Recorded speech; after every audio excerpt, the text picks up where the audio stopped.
Assalamualaikum dan salam sejahtera semua. Jumpa lagi di program Dr. Sunday. Hari ini saya nak tunjukkan 2 lagi masakan berkhasiat dengan bajet RM10 sahaja, iaitu kari hijau 4 sayuran dan ikan kembung goreng berrempah.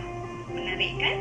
Mari kita lihat bahan-bahannya. Sayur asam India yang 3 jenis ini ialah keluarga bayam, namanya paslegira, bayam hijau, sirikira. Kamu boleh dapati sayuran ini di semua pasar. Masakan ini kita akan gunakan setengah cawan kacang hijau, setengah cawan kacang kuda, 1 biji tomato, 5 biji cili padi, terung 3 biji, 1 inci halia, 5 ulas bawang putih, 1 biji bawang besar, 4 tangkai cili kering, daun kari. Untuk tumis kita gunakan biji sawi campuran, kunyit, air asam jawa, garam secukup rasa, minyak sapi dan serbuk esopotida. Baiklah, sebelum kita tengok macam mana cara masak, marilah kita tengok macam mana cara kita menganyam sayur. Sayur ini namanya sayur asam India. Cara menganyam sayur ini ialah cuma petik ya, petik dia punya daun sahaja. Kita gunakan daun dia sahaja ya. Yang 3 jenis sayur di sini ialah keluarga bayam. Ini tadi kita dah bagi tahu paslegira. Cara menganyam daun ini pun macam ini juga. Kita petik ya daun dia, walaupun daun dia besar, kita boleh potongkan dia kecil-kecil untuk kita masak. Ini kita panggil bayam hijau. Cara dia pun sama juga. Kita petik dia, daun dia. Tapi kita akan guna juga tangkai dia ya. Sebab tangkai dia punya hasil yang tinggi juga. So, kita petik dulu semua jenis daun dia semua di sini. Lepas tu kita potongkan tangkai dia. Ini sayur kita panggil namanya sirikira, sama juga. Tapi daunnya kecil. Kita cuma petikkan daun dia dan kemudian kita bersihkan tangkai dia dan potong kecil-kecil. Dan kita masukkan sekali waktu kita masak, sebab hasil dia banyak di tangkai. Sekarang kita nak mula masak. Kita ambil kacang hijau, kacang kuda. Kita basuhkan dia dulu sebelum kita nak rebus. Kita gunakan periuk tekanan, di mana ini memudahkan masa dan cepatkan masakan kita juga ya, daripada kita tunggu beberapa lama. Kita dah boleh mula gunakan dengan periuk tekanan untuk masakan kacang kuda dan kacang hijau dengan sayur-sayuran.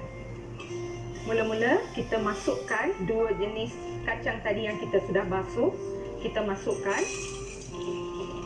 masukkan dulu dalam periuk tekanan. Kita potong sayur yang tadi kita dah mengayam, dan sekarang kita potongkan dia kecil sebab tadi sayur dia besar kan. Jadi kita potongkan dia kecil, jadi dia cepat masak. Sayur ini, semua jenis bayam ni ya, bayam dan sayur hijau ini mempunyai zat besi, asam folat, antioksidan dan kalsium ya. So banyak khasiat dia di sayur-sayuran. Dicubalah masak yang ini dan makan. Potong semua jenis sayur yang tadi 4 jenis. Kita masukkan semua jenis sayur ni. Kita masukkan sekali ya. Tadi kita dah masukkan 2 jenis kacang kuda dengan kacang hijau. Sekarang kita masukkan sayur yang 4 jenis. Kita potong tomato kecil. Macam mana pun nanti dia akan jadi lembik dan masak ya. So kita potongkan dia kecil. Kita masukkan sekali dengan cili padi tadi. Dia terpulang pada rasa ya dan pedasan dia. Kalau kamu rasa kamu nak makan pedas sikit, kamu boleh tambahkan. Kalau tak ada, kamu nak rasa dia sedang pedas, kamu cuma gunakan 4 atau 3 sajalah. Dan kita masukkan semua tomato dengan cili padi. Kita masukkan dalam periuk tekanan tadi yang dengan sayur tadi ya. Dan sekarang diikuti dengan terung. Sekarang kita potong terung ya. Kita potongkan dia 2. Lepas tu kita buangkan tangkai yang ada di depan tu. Kalau kamu rasa terung ni 2-3 ni banyak sangat, kamu boleh pilih 1 terung yang besar dan kamu boleh potongkan dan masukkan juga ya. 1 terung besar pun boleh, atau terung kecil kamu boleh ambil 2 hingga 3 terung. Diikuti dengan halia tadi 1 inci. Kamu potongkan dia kecil ya. Sekarang kita masukkan terung yang tadi kita dah potong, halia dan bawang putih. Kita masukkan sedikit kunyit. Okay, kita terabuhkan dia sedikit kunyit. Untuk merebus, kita masukkan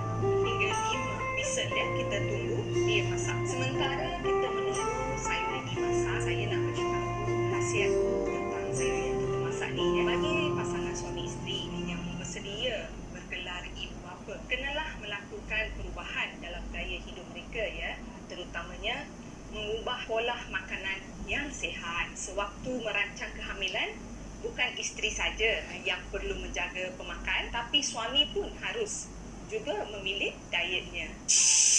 Sudah ke whistle nombor 5 pun, kita tutup api dia ya. Selepas kita tutup api, terus tak boleh buka dapur ini. Okey?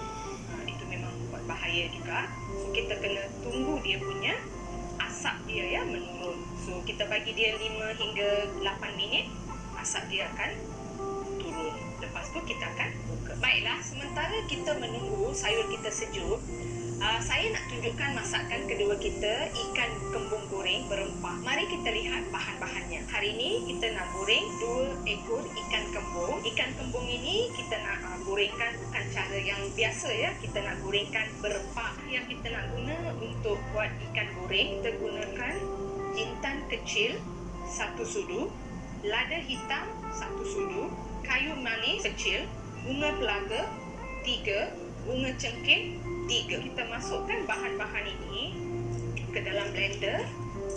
Tujuannya kita nak buat kisar kering ya, bukan basah, kering ya.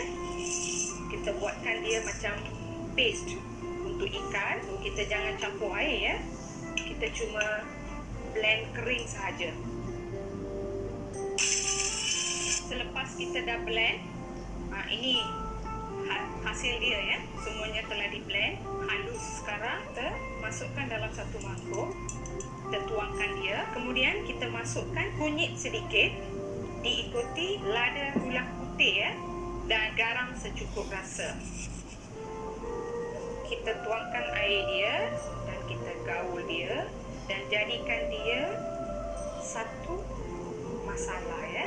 Kita panggil dia masalah, di mana lepas kita dah gaul, kita akan marinate ikan itu marinate. Kita akan sapu di atas ikan kembung ni. Kita marinatekan dia dulu ya. Kita bukan goreng macam ikan biasa kita goreng. Buat ini ialah yang berempah. Jadi kita kena marinate dia supaya dia meresap, dan lepas kita dah goreng, kita boleh tahu rasa dia beza ikan goreng biasa dengan ikan goreng masalah. Baiklah, kita lihat sayur yang kita masak tadi. Nampaknya sayur dan kacang yang kita masukkan tadi hampir semua dah masak ya, macam dah hancur. Tunggu dia sejuk baru kita boleh blend. So kita bagi dia 2 hingga 5 minit ya. Kita tunggu. Sekarang kita nak kisar sayur kita ya. Jadi jangan masukkan air. Airnya yang ada dalam blend ini sudah cukup. Okey, dekat sayur ni kita cuma alihkan, pindah kepada blender. Kalau blender kecil kita pakai 1 sudu atau hingga 2. Yang blender ni saya rasa boleh masukkan 3 hingga 4. Kemudian kita kisar dia ya. Kita kisar bukan lama, 1 pusingan saja sudah cukup. Tengok macam ini. Bila 1 pusingan aja, kita tuangkan dulu ya. Belum lagi siap dia. Kita tunggu yang sayur lain sekali kita blend. Kita masukkan dia sekali ya. Sayur yang kita dah kisar tadi ya. Sekarang kita nak tumis ya. Sayur yang kita masak tadi. Jadi kita potong bawang dulu dan kita tumis ya. Jadi kita potong bawang. Sekarang kita nak tumiskan sayur tadi. Untuk masak sayur ini saya gunakan minyak sapi ya.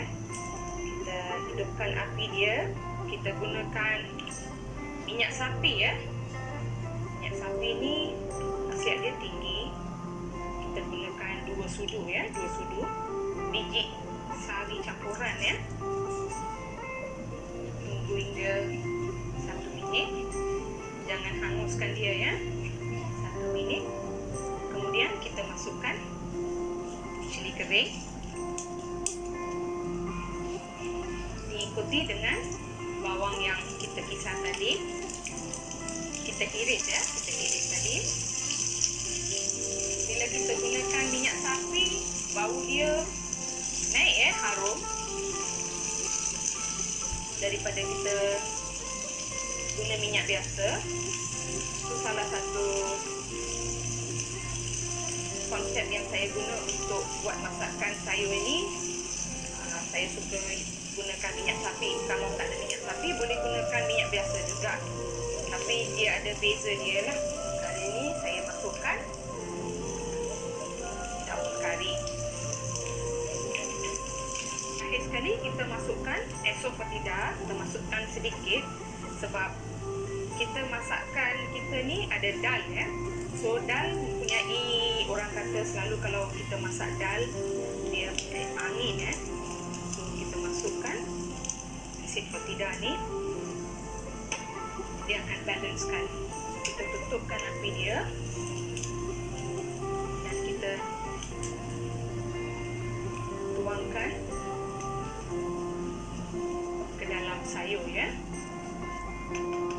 Tuangkan, kita hidupkan api ini, kita gaul dia. Okey, di sini kita akan masukkan garam ya. Garam,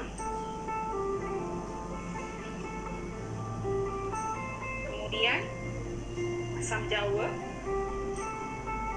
2 sudu atau 3 sudu ya.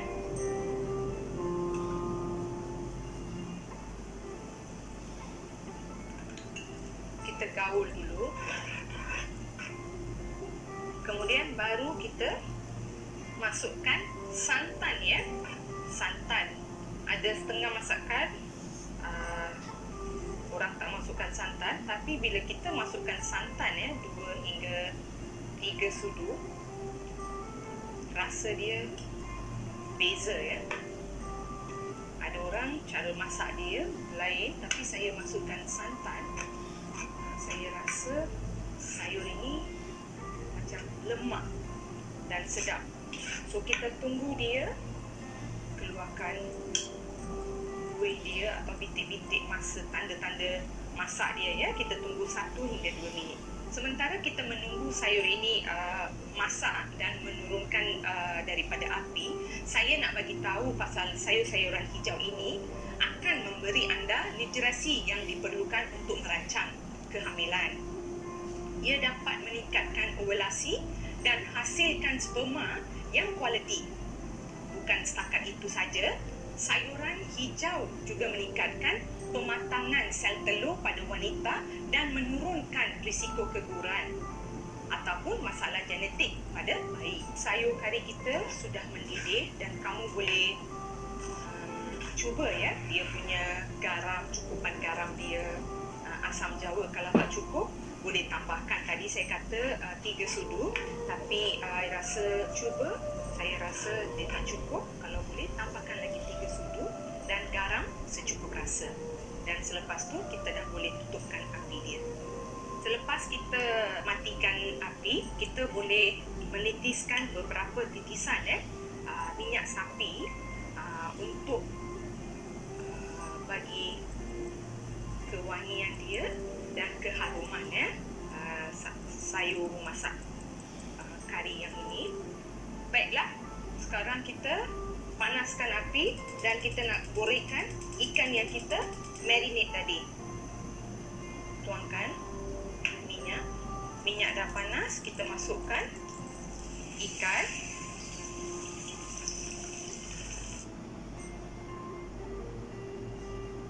Sementara kita menunggu ikan kembung kita masak, saya nak bagi tahu di mana ikan kembung ini kaya dengan protein, omega 3, vitamin B12, vitamin B, vitamin B2, vitamin B6, fosfor dan selenium yang lebih tinggi dari ikan salmon.